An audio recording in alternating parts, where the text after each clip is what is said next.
목회. 저도 그 목사님의 말씀을 듣고 참 도전을 많이 받았어요. 예수님을 알아가는 것. 나무 강대상이라면 이렇게 새기고 싶어요. 아크릴이 아니고 크리스탈인가요? 크리스탈이 아니고 나무에서 새기고 싶다는 생각이 듭니다. 예수를 알기를 원한다. 그래서 오늘도 지난주에 이어서 예수님을 알자 이 말씀으로 예수님에 대해서 좀 같이 한번 나누기를 원합니다. 지난주 기억하셔요? 간단히 요약하면 이런 겁니다. 지난주 했던 얘기가. 지난주 복습. 자, 우리를 구원하신 분의 이름이 뭐냐? 예수 그리스도 주님 인자 하나님의 아들. 이게 바로 우리가 알고 있는 구원자의 이름을 이렇게 부르는 겁니다. 구원자의 이름은 뭐라고요? 예수. 그래서 우리가 예수님이라고 그러잖아요. 예수란 뜻은 우리를 죄에서 구원할 자. 그리스도라고 하는 얘기는요, 기름 부음을 받은 자. 그러니까 여러분, 그리스도라고 하는 것은 우리를 죄에서 구원할 공식적인 칭함입니다. 그리고 주님, 내 인생의 주인이시다. 인자는요, 인간의 아들이고 우리의 심판자이고 하나님의 아들은 성자 예수님. 이건 이제 지난주에 우리가 계속 했던 것들입니다. 예수 그리스도. 그래서 여러분, 우리가 여기에서 착안하여서 우리가 예수님을 이렇게 고백할 수 있는 겁니다. 주는 그리스도시요 살아계신 하나님의 아들이십니다라고 베드로가 고백했던 것처럼 우리가 고백할 수 있어요. 사도 바울은 뭐라고 얘기합니까? 나의 주 예수 그리스도. 여러분 이렇게, 그리고 예수 그리스도의 종 나 바울은 이렇게 소개하고 있죠. 자, 그래서 지난주에 우리가 하다 말했던 것 중에 하나가 뭐냐면 예수님의 인성과 신성에 대해서. 이게 예수님은, 자, 이게 핵심이죠. 예수님은 완전한 하나님이시고 완전한 인간이시고, 여기에서 여러분 하나로 틀어지면 이게 다 이단이 되는 겁니다. 이게 굉장히 중요한 논리고, 이게 우리가 신학에 있어서, 그리고 정통교리, 정통 기독교를 만들어가는 핵심, 예수님은 완전한 하나님, 그렇지만 완전한 인간이다. 이게 두 가지 요소가 다 채워질 때 우리의 구원자가 될 수 있는 거예요. 자, 그래서 지난주에 우리가 살펴봤던 예수님의 신성, 왜 예수님이 완전한 하나님인가? 예수님은 참 하나님이시며 신적 본성을 가졌다. 예수님이 참 하나님이시다.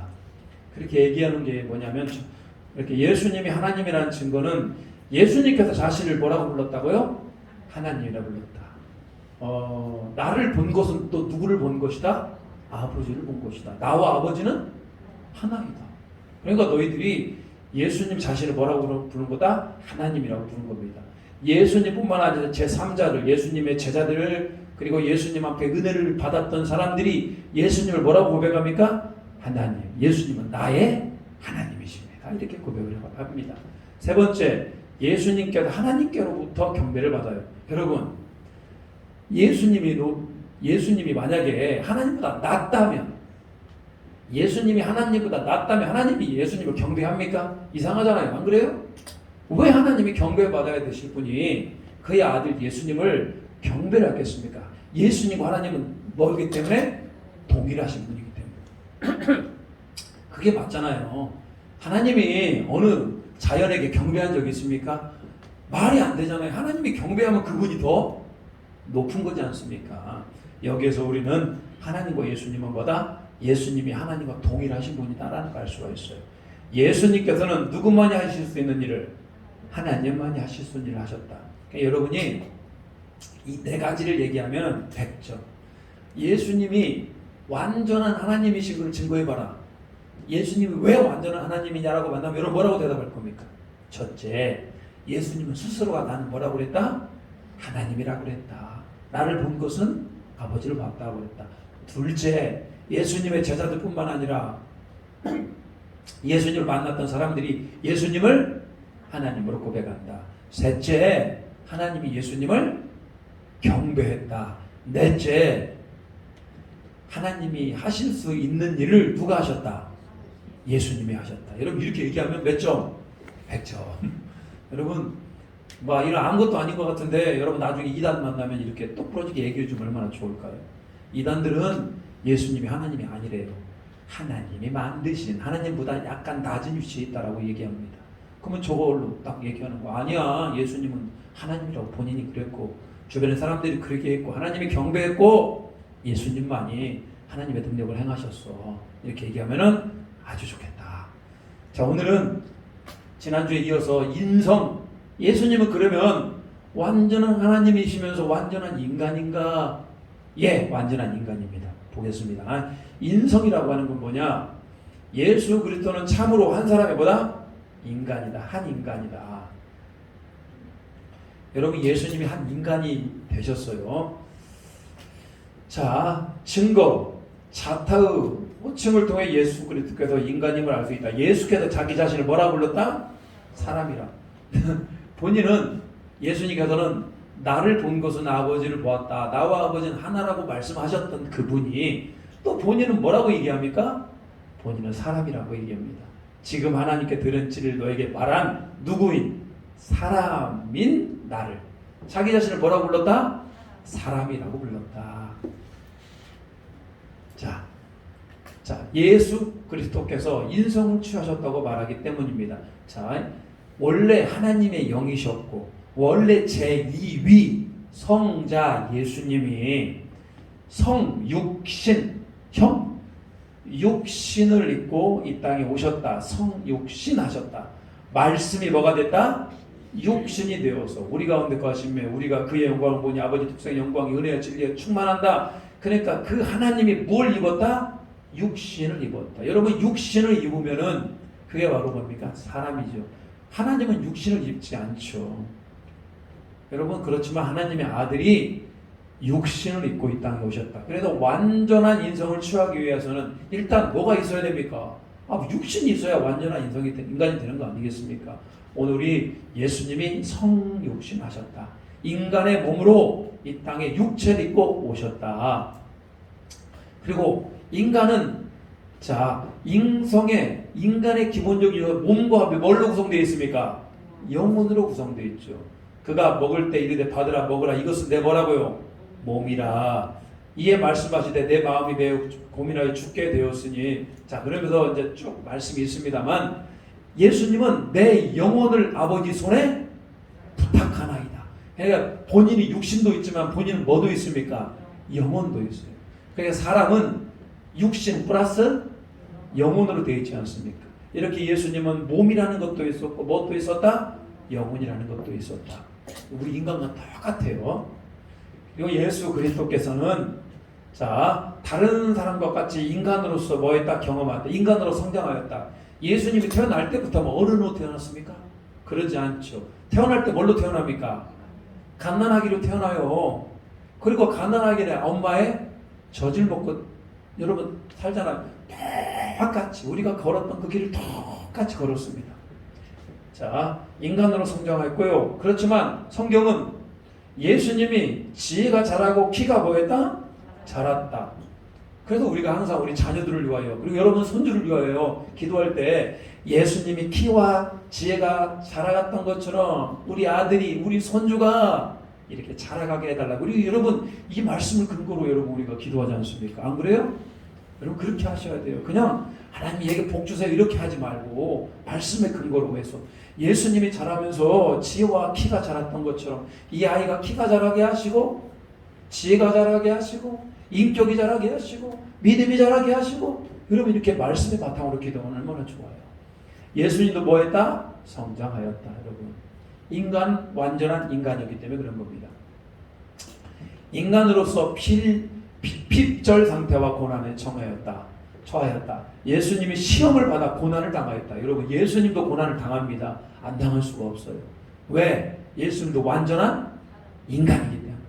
인간이 당할 수 있는 모든 고난을 다 당하고, 심지어는 인간의 몸을 입고 있으니까 이 사탄 마귀가 가짜였나 봅니다. 시험을 합니다. 시험을 예수님께서는 받으셨어요. 인간의 몸을 입기 때문에. 사탄 마귀가 예수님을 40일 동안 금식하는 이후에 사탄 마귀가 찾아오죠. 돌이 뭐가 떡이 되게 하라. 여러분 그런 시험을 당하는 이유가 뭡니까? 예수님이 완전한 인간이기 때문에. 여러분 생각해 보십시오. 완전한 하나님이라면 사탄마귀가 시험을 합니까 안 합니까? 안 하지. 해봤자 소용 있어요 없어요? 소용 없지. 근데 사탄마귀도 알고 있어요. 예수님 완전한 인간이구나. 완전한 인간이기 때문에 인간에게 가장 약한 걸 가지고 사탄마귀가 시험한 겁니다. 또 돌이 떡이 되게 하라. 성전에서 뛰어내리라. 나에게 절해라. 온 천하를 너에게 주겠다. 여러분 이거 인간이었기 때문에 사탄마귀가 그렇게 시험을 한 겁니다. 이해가 안 가잖아요. 뭐 예수님을 시험한다고 예수님 왜 넘어가? 완전한 하나님이라면 시험을 할 수가 없죠. 완전한 인간이기 때문에 우리와 똑같은 인간이기 때문에 사탄마귀가 시험을 한 겁니다. 그래서 예수님은 인간이 겪는 모든 고통을 다 겪습니다. 첫 번째, 예수님 뭐 하였다? 굶주렸다. 예수님도 배가 고팠어요. 배가 고파. 굶주리면 우리는 뭘 먹습니까? 밥을 먹죠. 그래서 뭐 어떤 분들이 예수님 밥을 안 먹은 줄 아시더라고. 밥도 예수님 먹었어요. 물론 밥을 많이 드시지는 않았을 것 같아요. 그분의 삶이 워낙 그렇게 막 여유로운 삶이 아니었기 때문에. 그렇지만 때가 되면 배가 고팠던 거예요. 제자들도 배가 고팠고 제자들과 함께 이삭을 비벼서 먹었습니다. 자, 굶주리셨다. 두 번째, 예수님 잠을 자셔요 안 자셔요? 밤에는 잠을 자야죠. 그래서 예수님이 밤에 잠을 주무시고 난 뒤에 예수님은 습관을 따라 언제 일어나셨어요? 새벽에 일어나셨어요. 새벽에 일어나셔서 기도하는 습관을 가졌어요. 만약에 예수님이 완전 하나님이셨다면 성경 말씀이 있네요. 하나님은 졸지도 아니하시고 피곤하지도 아니하시고. 그럼 예수님이 뭘 자요? 자기는 완전 하나님이시라면. 근데 예수님이 완전한 인간이셨기 때문에 밤에는 뭐했다? 주무셨다. 그리고 여러분, 자, 그리고 굶주리고 잠을 자요. 그리고 예수님도 민망히 합니다. 부끄러워요. 민망히 여기요.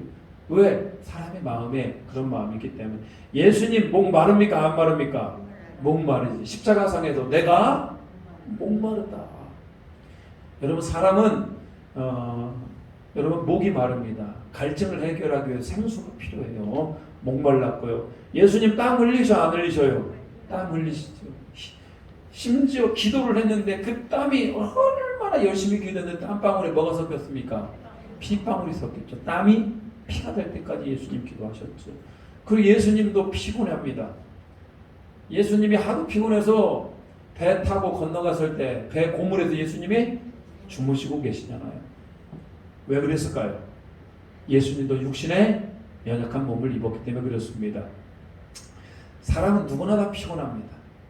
예수님도 피곤했듯이요. 안 그렇습니까? 그래서 여러분 과로하면은 큰일 납니다.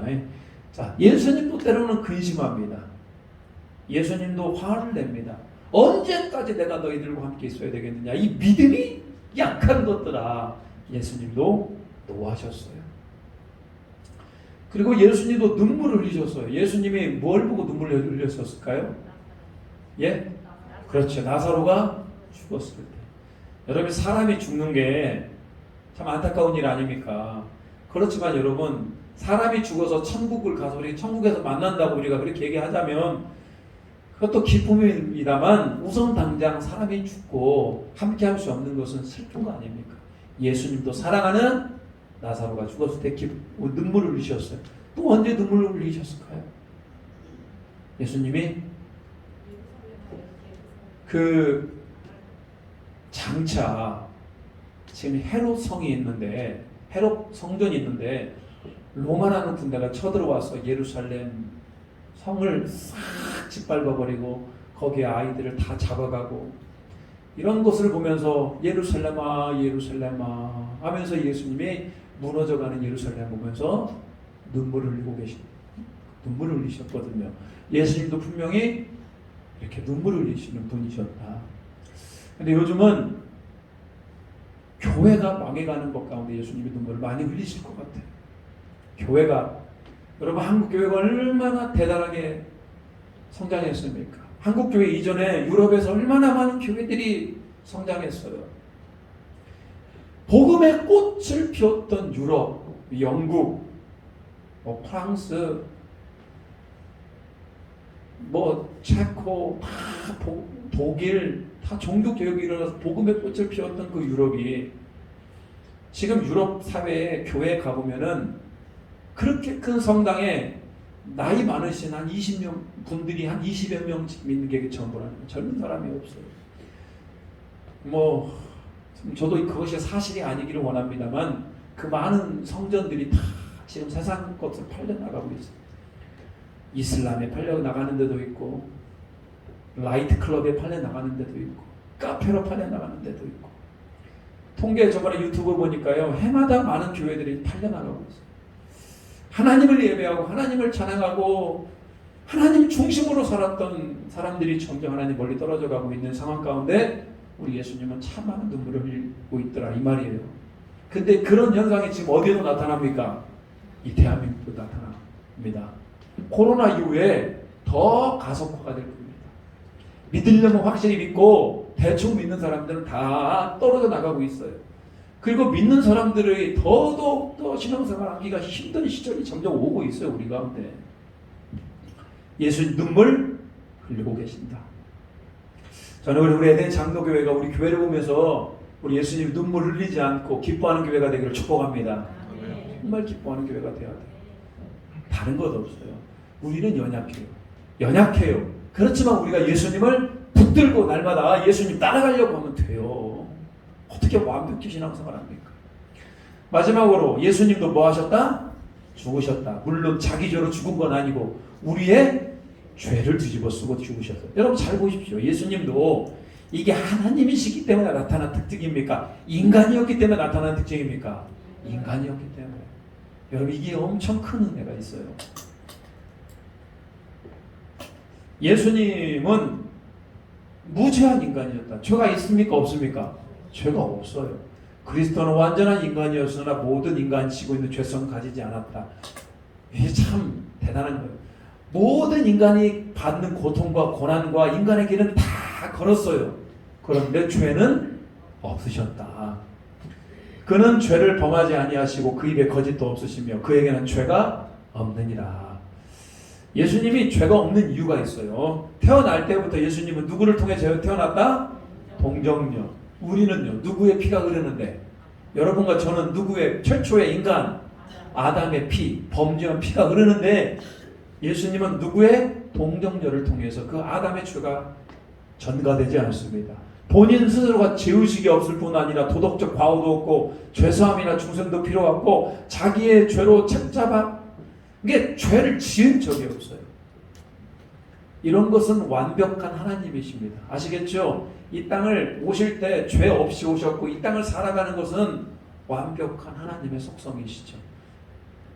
여러분, 자, 우리와 똑같은 인간이신데 그분은 죄가 없다. 여기에서 출발합니다. 왜 예수님이 인간의 몸, 인성을 갖춰야 되는가? 그것은 죄인의 형벌. 하나님이 형벌 받을 수 있습니까? 없습니까? 없죠. 어떻게 하나님이 형벌을 받아요? 그 하나님이 인간의 몸으로 오셔서 완전한 인간이 되셨을 때 비로소 죄의 형벌을 받을 수 있는 것. 그러니까 여러분 첫 번째 이유는 죄인의 뭘 받기 위해서? 벌을 받기 위해서 인간이 몸을 오신 거예요. 예수님이 오신 우리는 성탄절을 아주 기뻐해요. 성탄절 기쁜 날이기도 하죠. 근데 사실상은 예수님이 그렇게 오신 건 무엇을 하기 위해서? 죄인으로 형벌받기 오신 거예요. 여러분 완전히 좀 의미가 달라요. 그렇게 생각하는 것과 우리가 마냥 크리스마스를 기뻐하고 즐거운 날 그분은 우리 죄를 위하여 형벌받기 오셨다. 그래서 인간의 몸이 필요했던 겁니다. 하나님이라면 형벌을 받을 수가 없지. 안 그렇습니까? 두 번째 이유는 죄인의 대표. 자, 그러므로 그가 범사 형제들과 같이 대심으로 마땅하다. 이는 하나님 앞에 하나님의 일을 자비하고 신실한 대제사장이 되어 백성의 죄를 속량하려 하심이라. 여러분 아담이 죄를 범합니다. 그때 아담은 누구의 대표였습니까? 인간의 대표로서 아담이 죄를 지으니까 모든 인간의 전수가 되었던 것처럼 이제 예수님은 누구의 대표가 되었다? 죄인의 대표. 저와 여러분과 모든 인류의 대표가 되어서 그분이 죄인의 짐을 지신 겁니다. 자, 그래서 여러분 우리가 다시 한번 생각해보면 그분 죄가 없으셔요. 그런데 그분은 완벽한 인간이 되셔서 형벌을 받기 위해 이 땅에 오셨고 그분이 죄인의 대표로서 우리 모든 죄를 다 짊어지시고 십자가에 못 박혀 죽으신 겁니다. 완전한 인간으로서. 여러분 십자가에 못 박히는 그 순간은 하나님의 절대 신성이 작동하지 않습니다. 예수님께서도 그때 뭐라고 얘기합니까? 어찌하여 나를 버리셨나요? 그 말이 무슨 얘기입니까? 완전한 인간만 남아있고 완전 하나님은 완전 제거해버린 겁니다. 아시겠어요? 그 십자가 위에서는 뭐밖에 없었다? 완전한 인간의 형상밖에 없었다. 완전한 하나님은 없습니다. 왜? 버리셨기 때문에. 자, 예수님은 인성과 신성에 뭘 가지신 분이다? 균형을 가지신 분이다. 여러분 신앙생활도 균형이잖아요. 안 그래요? 신앙생활도 균형이에요. 어떤 분들은요 말씀과 기도 중에 말씀을 그렇게 잘 알아. 근데 기도는 안 해. 이것도 문제고 기도는 어마어마하게 하는데 말씀을 잘 몰라. 이것도 문제고 여러분 새가 날 때 한쪽 날개로 납니까? 두 쪽 날개로 납니까? 두 쪽 날개죠. 말씀도 기도고 양 날개로 나눠가는 거예요. 여러분 교회라고 하는 것은 항상 균형이 중요합니다. 예배만 열심히 드린다고 신앙생활 하는 게 되는 게 아니에요. 균형이 있어야 됩니다. 예배도 열심히 드리지만 우리 교회에서 또 뭐 또 해야 됩니까? 봉사도 함께 해야 되는 겁니다. 그게 바로 균형이라는 거예요. 이렇게 대예배만 우리가 함께 모이는 예배만 드린다고도 되는 게 아니고 우리는 소그룹 모임도 함께 되어야 됩니다. 목장에서 여정교회에서 여러분 이렇게 우리가 소그룹으로 모여서 하나님의 말씀을 나누어야만이 되는 거예요. 그래서 신앙생활은 반드시 뭐가 필요하다? 균형이라는 게 필요해요. 균형이라는 거. 교회에 지나치게 은사가 없어도 문제고 교회에 지나치게 은사가 많아도 문제고 아시겠어요? 뭐든지 다 균형이 필요해요. 균형이라고 하는 거. 그래서 여러분 예수님도 인성과 신성의 균형을 갖췄고 예수님은 인성과 신성의 날마다 깊이 알아가라고 하고 예수 그리스도의 인격 존재 자체에 대해서 우리 찬양과 감사를 드려야 된다. 자, 우리 예수님은 인성과 신성을 두루 갖춘 균형 갖춘 분이라고 그랬어요. 여러분 이런 걸 한번 보겠습니다. 예수님의 신분. 자, 원래 예수님은 그분이 원래가 어떤 분이셨습니까? 하나님이시죠. 하나님이 자 여기는 낮아지심입니다. 이렇게 하는 낮아지심. 이것은 뭡니까? 높아지심이에요. 낮아지셨다가 높아지시게 되는 게 그게 바로 예수님의 아주 모습이에요. 이제 빌립보서 이제 다음 주에 보면 이제 예수님의 낮아지신 것, 높아지심에 대해서 이제 우리가 함께 말씀을 나눌 건데, 자, 낮아지심. 여러분, 낮아지는 게 쉽습니까? 사람이나, 여러분, 사람도 낮아지는 게 어려워요. 근데, 하나님이 낮아지신다? 여러분, 이거 상상할 수가 없는 겁니다. 근데, 자, 예수님이, 하나님과 동일한 예수님이 출생을 아까 뭐라고 했습니까? 육신으로 낮아지셔요. 인간의 몸으로 오신 것 자체가 낮아지심. 그리고 인간의 몸으로 오셔서 고난을 다 당하십니다. 그리고 심지어는 십자가에 못 박혀 죽으시게 되고 최종적으로 장사. 하나님으로부터 출생, 고난, 죽음, 장사까지 예수님 뭐 하시는 것? 낮아지시는 것. 여러분 예수님의 신분이 이렇게 변화가 됩니다. 자, 이때 장사 때 사망, 권세, 죄, 권세를 이기시고 며칠 만에 3일 만에 사셨네. 자, 부활하셨어요. 사망을 이기시고 부활하신 예수님, 자, 높아지신 겁니다. 부활한 거에 머무르지 않고 하나님 보좌 우편으로 승천하시고 하나님 앞에 영광의 우편에 앉아 계셔요. 그리고 그분이 그 마지막 때 이 땅에 오시어서 최종 심판자가 되실 것이다. 그래서 여러분 예수님은 낮아지셨다가 높아지시는 그런 신분의 변화를 가지고 있습니다. 그렇다면 여러분 우리도 이러지 않겠습니까? 이 땅에 살아가면서 이렇게 높아지는 삶을 살기를 원합니까? 낮아지는 삶을 살기를 원합니까? 우리 예수님은 우리에게 분명히 말씀하고 계십니다. 우리 인생이 낮아지면 낮아질수록 나중에 우리 예수님께서 우리를 어떻게 할 것이다? 높이 세울 것이다. 아시겠어요? 예수님이 그런 삶을 사는 겁니다. 우리 인생은 낮게 사는 겁니다. 낮아지는 겁니다.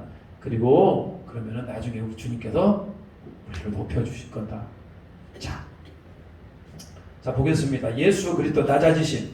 예수님이 어떻게 낮아지시는가? 스스로를 비하. 여러분 낮아지셨다 이런 얘기죠. 예수님은 본래 하나님의 본체시라고 그러잖아요. 하나님과 같은 분이셨어요. 근데 그분이 그 영광의 보좌를 다 버리시고 그리스도께서 율법 아래에 처하심으로써 율법 아래에 있는 죄인을 구속하려 하는 자기 낮추심의 상태. 그러니까 여러분, 원래 하나님은 율법의 구속을 받지 않습니다. 그러잖아요. 율법은 하나님의 법인데 어찌 하나님이 율법의 구속을 받겠습니까? 근데 인간의 몸으로 오면서 본인 스스로가 율법 아래에 죄인을 구속하는 그 상태까지 자기 자신을 낮췄다. 그 말은 우리 인간의 몸을 가지고 이 땅에 오셨다. 이게 바로 보다 비하, 낮아지신. 낮아지셔서 어느 정도까지 낮아지셨을까요? 자, 첫 번째, 예수님은 성육신으로 낮아지십니다. 자, 하나님께서 그리스도의 사람을 몸을 입고 이 땅에 오셨다. 이 자체가 대단한 거예요. 하늘 영광 다 버린 거 아닙니까? 근본 하나님의 본체시나 하나님과 동등될 것을 취하지 아니하고 자기를 비워 종의 형체로 낮아지셨으니 이 땅에 사람의 몸을 입고 이 땅에 오신 겁니다. 그리스도의 성육신의 목적은 자기 백성을 구원하기 위해서. 그러니까 여러분, 자기 비하의 극치기입니다. 자기의 낮아지심의 극치는 바로 뭐다? 하나님이 인간이 되는 것. 여러분, 우리는 그렇게 낮아질 수가 없는 겁니다. 어느 날 왕이 거지가 돼버린 겁니다. 어느 날 왕이 거지가 돼버려서 뭐 하려고? 그 거지들을 구원하려고. 뭐 인간 사회에서는 그럴 수 있죠. 안 그래요? 왕이 뭐 사람이 좋은 사람인가 보다. 그래서 왕이 어느 날 거지가 돼버려가지고 그 거지를 구원하기 위해 돌아다니는 거예요. 뭐 그럴 수도 있겠죠. 근데 하나님이 인간이 된 것은 상상할 수 없는 겁니다. 그게 바로 뭐다? 낮아지심의 성육신. 두 번째는 뭡니까? 고난. 그리스도는 전생에 동안 고난을 받으셨다. 영혼과 육체의 전인적으로 고난을 받고 시험을 당하셨다. 예수님이 처음에 태어날 때 애굽에 헤롯 왕이 예수님을 잡아서 죽이려고 그럽니다. 그때부터 고난이었어요. 태어날 때부터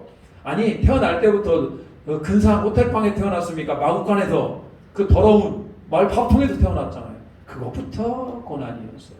태어나고 왔더니 헤롯이 아기 예수를 죽이려고 해서 또 아기 예수는 저 멀리 애국까지 피난을 갑니다. 그런데 또 왜 예수님의 어머니 요셉과 마리아는 또 왜 좀 부자였으면 좋겠는데 왜 가난하냐고. 왜 가난하냐고. 예수님이 어렸을 때부터 가난 가운데 살게 돼요.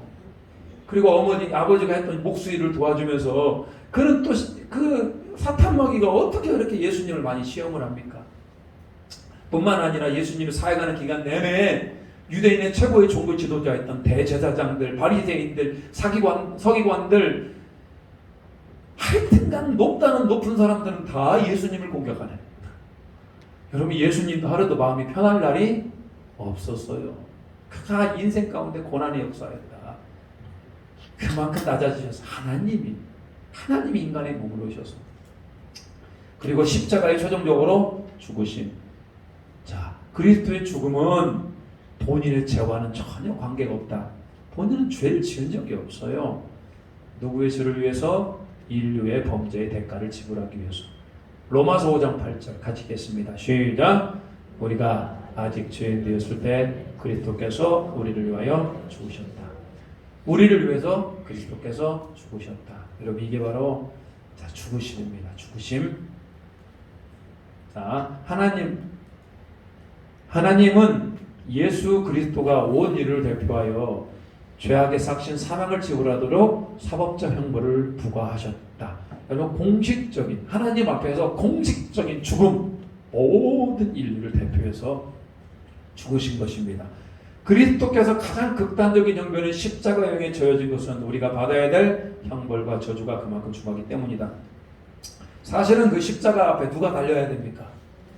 우리가 달려야죠. 우리가 여러분 뭐 인생을 좀 더 잘 살고 인생을 좀 더 착하게 살았다? 문제가 되지 않아요. 왜 그런지 아십니까? 어차피 하나님에서 봤을 때는 우리는 똑같은 죄인이다. 우리 죄값을 우리는 죽게 되어 있는 죄인이다. 근데 그 십자가에 대신 달려서 죽은 분이 누구다? 예수님이시다.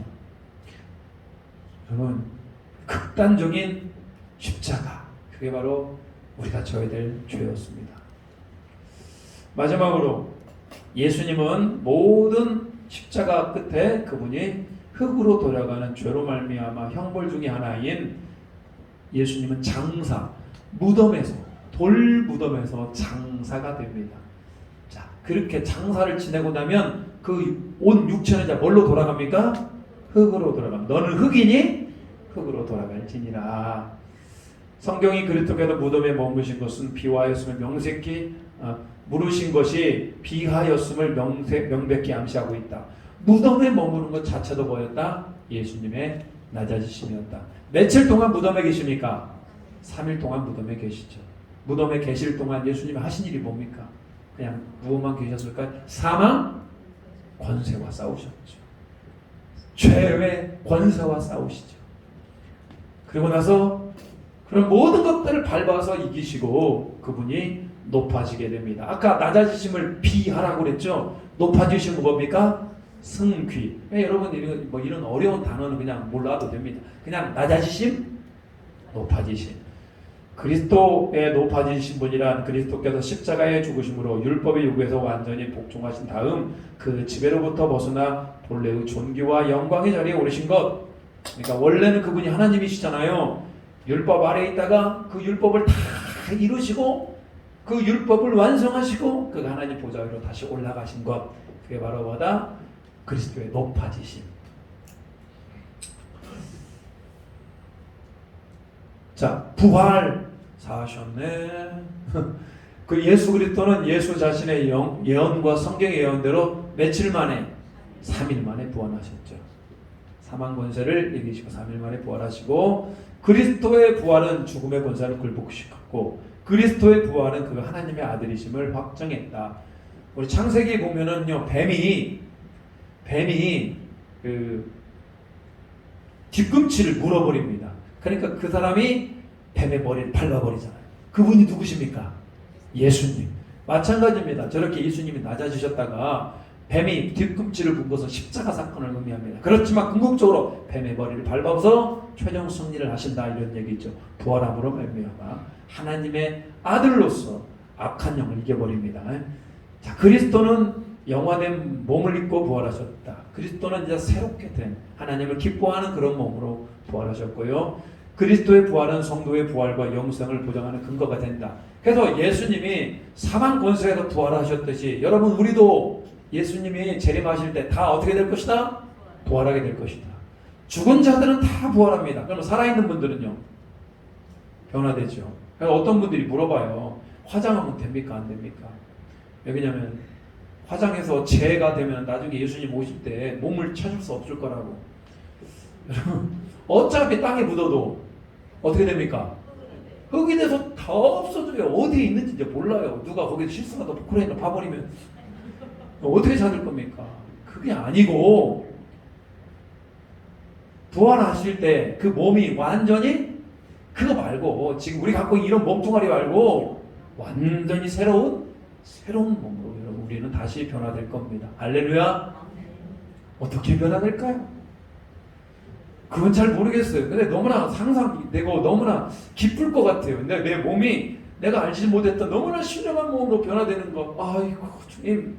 그리고 주님 만날 준비를 하는 거예요. 새색시 같이 주님 만나 준비를 하는 겁니다. 사도 바울이 그걸 잘 알았기 때문에 그가 그렇게 감옥에서 담대히 숨 씻었던 것이고요. 여러분, 죽음 앞에 그리스도인들은 이걸 확신하는 사람들이었어요. 자, 그리스도의 부활은 십자가와 함께 기독교의 복음의 진리가 되었다. 그래서 여러분, 우리 기독교 핵심은 십자가 그리고 뭡니까? 부활. 두 개가 핵심입니다. 자, 승천. 예수님께서는 부활하신 이후에 제자들과 함께 하시다가 때가 되면 뭐 타고 올라가셨습니까? 예수님이? 네? 구름 타고 올라가셨죠. 그 예수님이 올라가신 산이 무슨 산이라고 그럽니까? 감람산이라고 그래요. 이 이스라엘 성지순례에 가면은 그 감람산에 승천교회가 있어요. 예수 승천교회. 여러분은 어떨 것 같아요? 이 자리에서 예수님이 올라가셨다고 하는 그 영광의 자리에서 예수님 다시 오신다고 그랬지 않습니까? 거기에서 모든 사람들이 다 무릎 꿇고 기도를 해요. 예수님 가신 거 내가 믿습니다. 그리고 나는 다시 오실 예수님을 기다립니다. 여러분, 참 은혜의 장소예요. 거기 그런 데가. 여러분 오늘 승천, 예수님은 구름 타고 올라가셔요. 부활에만 있었던 것이 아니고 승천하셔요. 그리고 그 다음에는요. 자, 그리스도의 승천의 이유는 우리를 거할 처소를 예비하기 위해서. 그 예수님이 승천하시고 난 뒤에 하나님 보좌로 올라가서요. 우리가 거할, 저와 여러분이 있어야 될 그곳을 지금 그게 어디입니까? 천국을 지금 누가 준비하고 계신다? 예수님이 준비하고 계셔요. 할렐루야. 천국에 가면 도대체 뭐가 기다리고 있을까? 예수님이 막 준비하고 계셔요. 내 아버지 집에 거할 곳이 많도다. 내가 너희를 위하여 거처를 예비하러 간다. 할렐루야. 그리고 막 하나님 그리스도 하나님 우편에 앉아 계셔요. 그래서 왜 우리는 우편에 앉아 있다고 하니까 하나님이 계시면 하나님이 예수님이 하나님 오른쪽에 있어요? 오른쪽에 앉아 있는 뭐 그런 생각을 해요. 그럼 왼쪽에는 누가 있어요? 여러분 하나님이 앉아 계시는데 오른쪽에 예수님 계시면 왼쪽에 누가 계셔요? 몰라요? 그러니까 어떤 분들이 그런 얘기를 해요. 오른쪽에는 예수님이 계시고 왼쪽에는 성령님이 계실 거다. 여러분 이렇게 해석하면요 성경이 또 큰 오류에 빠집니다. 순교자가 네. 거기는 여기서 말하는 우편이라고 하는 것은요 여러분 오른손이라고 하는 것이 뭔 뜻입니까? 이게 권능의 손 아시겠죠? 권능의 손, 능력의 손이라는 것처럼 오늘 하나님 우편에 앉았다라고 하는 것은 하나님의 능력의 자리 아시겠어요? 하나님의 권세의 자리에 앉았다 이런 얘기예요. 이게 하나님이 앉아있는데 오른편에 앉아있다 이렇게 생각하면 여러분 성경이 좀 이상해져요. 아시겠어요? 그게 아니고 오른편에 앉아있다라고 하나님의 능력의 자리 하나님의 권능의 자리에 앉아 계신다 이런 뜻이에요. 이렇게 해석하면 성경이 굉장히 여러분 합리적으로 이해가 됩니다. 하나님 보좌 우편에 앉아 계셔. 그리고 보좌 우편에 앉아 계시니까 하나님의 능력의 자리고 하나님의 권능의 자리이기 때문에 모든 사람들을 다 뭐한다? 통치하신다.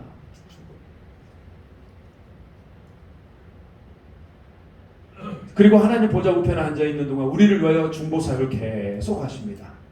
자, 교회 하나님 우편에 앉으신 예수님 성령을 파송하여 교회를 통하여 하나님의 백성을 부르신다. 그 보좌 우편에 앉으신 그 예수님이 성령님과 함께 지금 교회를 도와주시고 운영하고 계시더라는 거예요. 자, 그리고 마지막으로 그가 때가 되면 하늘로부터 재림하게 될 것이다. 육체적으로 가시적으로 예수님은 올라간 대로 그대로 오신다고 그랬죠. 모든 민족이 예수님의 재림을 함께 볼 겁니다. 야, 어떻게 그 함께 볼 수 있을까요?